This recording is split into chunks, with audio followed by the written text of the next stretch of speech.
So let's talk about team meetings. Now, you're probably already doing them, whether it be daily, weekly, or even a few times a month. The real question is, are they powerful? Because when done right, team meetings can be one of the most effective tools you have as a leader. Hey, what's up everyone, and welcome back. Now, a quick announcement before I get into today's topic. I'm going to be creating a bunch more content specifically for you team leaders out there. Now, I already do quite a lot of training outside of this channel with team leaders and managers and even senior managers. I've connected with a number of team leaders who are amazing and passionate and would love some content for themselves as well. So here it is, a bit of content for you team leaders out there, and I am going to be creating both fundraising and team leading content from here on out. So team meetings, let's face it, they're amazing. Many of us love them. Our fundraisers probably have no problem coming to a team meeting. It's always good to get together. But the issue isn't the meeting itself. It's when they drag on, maybe lack direction or cut into your valuable fundraising time without really delivering any energy, alignment, or real impact. And if they aren't, they're a missed opportunity, because a great team meeting can really boost morale, sharpen focus, and inspire your team for the day, for the week, or for the month. So I don't think there's any one-size-fits-all rhythm that you have to be meeting. Some face-to-face teams like to meet every morning for a quick pump-up before they hit the streets. Others do it, a couple times a week, or even less frequently than that.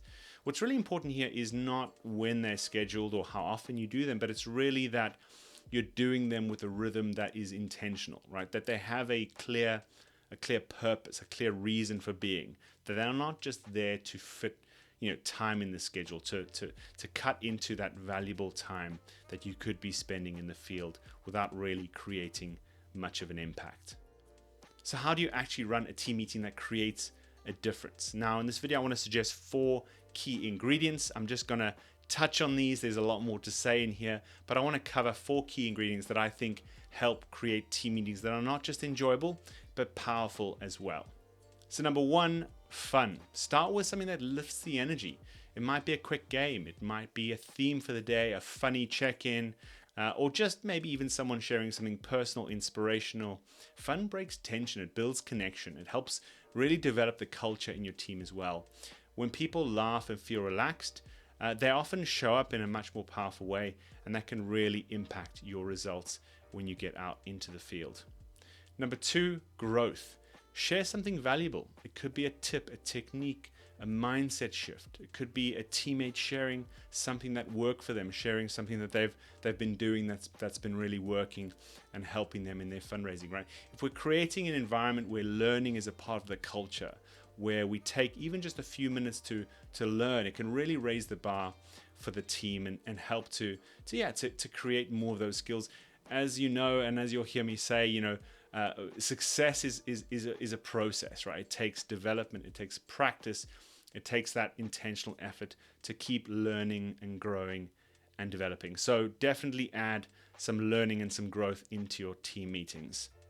Number 3, all-important goals. Now, this is a bit of a tricky one because there's a lot I could say with goals, but I'm sure you've heard the old adage, what you don't measure, you can't manage. If you aren't aware of where you're headed, where you're at, what's coming up and where you're going, it's very hard to perform above and beyond what you need to. So, setting, reviewing goals as a team, looking at where you're at together collectively, this is really powerful because, people seeing that they're actually part of a whole, that it's not just them on an island doing their own thing, they're actually feeding into a bigger whole. You also don't want to sort of name and shame people because you do want to talk about individual goals as well. But who's on track? Who smashed it yesterday? Celebrating people's success is really, really important. But also, being able to set goals when things are off track. Focusing on development and making progress is really important. So yeah, there's a lot that we could talk about with goals, and I want to create a lot more content around goals, setting, reviewing, and all that sort of stuff.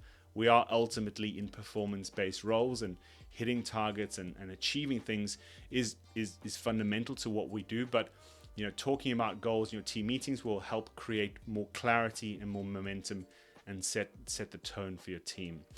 And number 4 is connection. Now, creating space for honesty and for people to talk about how they're doing and what's been hard and what they need, and sharing and being open and vulnerable with each other is a really powerful way to, again, build culture and bond the team. Teams that connect in a real way build trust, and trust ultimately builds performance, builds a cohesive team culture that are able to lift each other up, to keep each other motivated, and to move forward as a cohesive unit. So connection is something really important to be adding to your meetings as well. So whether you're meeting every day or just once a week or even less frequently, make your meetings count. Keep them on time, keep them on purpose. Make sure there's a clear aim, that there's, a focus, that it's not just getting together for the sake of it. Take the time to plan out your meetings. Think about what you want to have in your meetings and plan those out and keep them on time and on schedule, and don't waste that valuable fundraising time getting together for the sake of it. Because when team meetings are done well, they don't just prepare your team, they power them up for the results in the field. So I hope this has been helpful. I know it's just been a quick overview of these ingredients. There's a lot more to say here, but I hope this has been helpful for you, and you can start to think about your team meetings in these 4 different categories, and hopefully that'll help you build more effective team meetings. So yeah, as always, I'd love your support.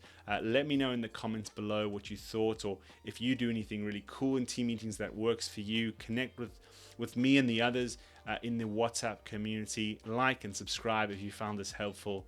And until next time, stay inspired and keep fundraising.